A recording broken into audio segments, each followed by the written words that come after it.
UN had pressured the military to make a hasty judgment. The artifacts in that museum had been priceless, and the UN had not wanted either theft or damage done as a result of the war effort. It would have been awkward. The museum had been booby-trapped, and there had not only been treasures lost, but Emily had ended up in the military hospital in Germany with a concussion.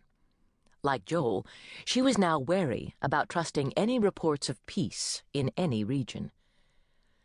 It's been pretty peaceful so far, and I just got a call that our military escort is almost here. Al scowled. They should have been here hours ago. They were supposed to meet us before we even entered this zone. That's what I told them. They stopped to help remove a landmine at a village near here. You'll probably run into them before you've gone far.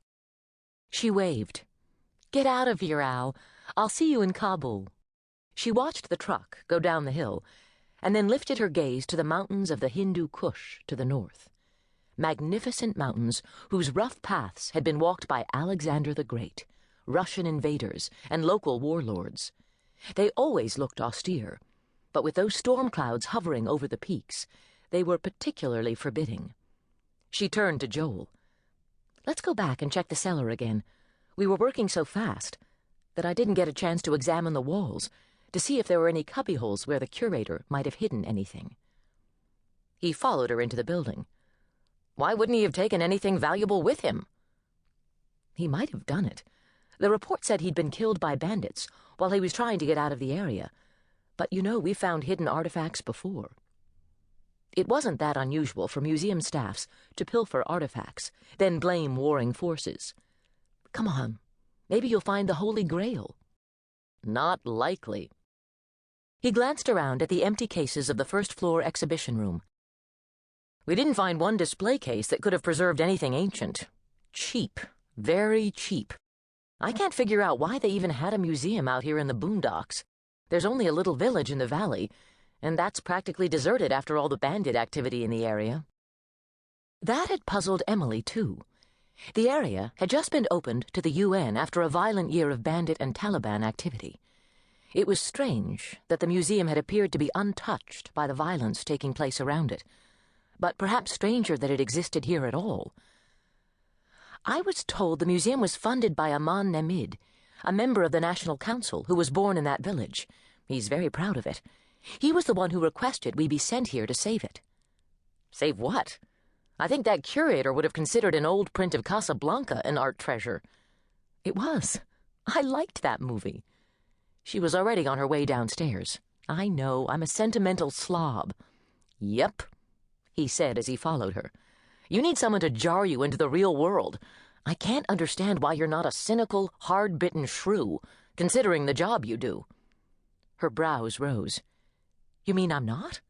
What a concession coming from you. Well, I have to keep you in line. You'd be impossible to work with if I didn't. I am cynical, she said quietly.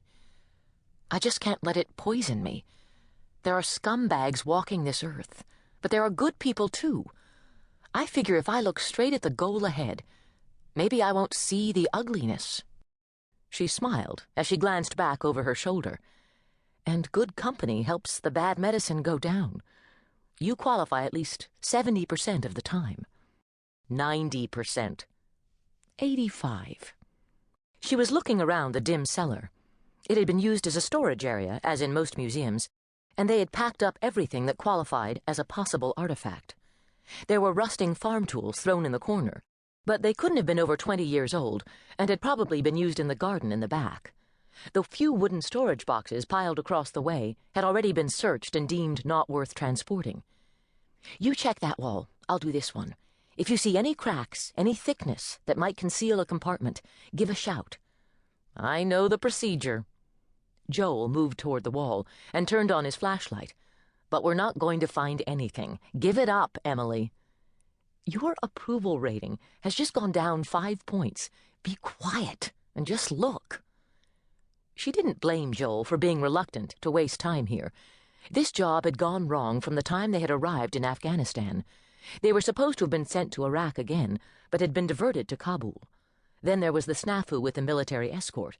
And when they arrived here, the museum had been deserted, and the supposedly priceless artifacts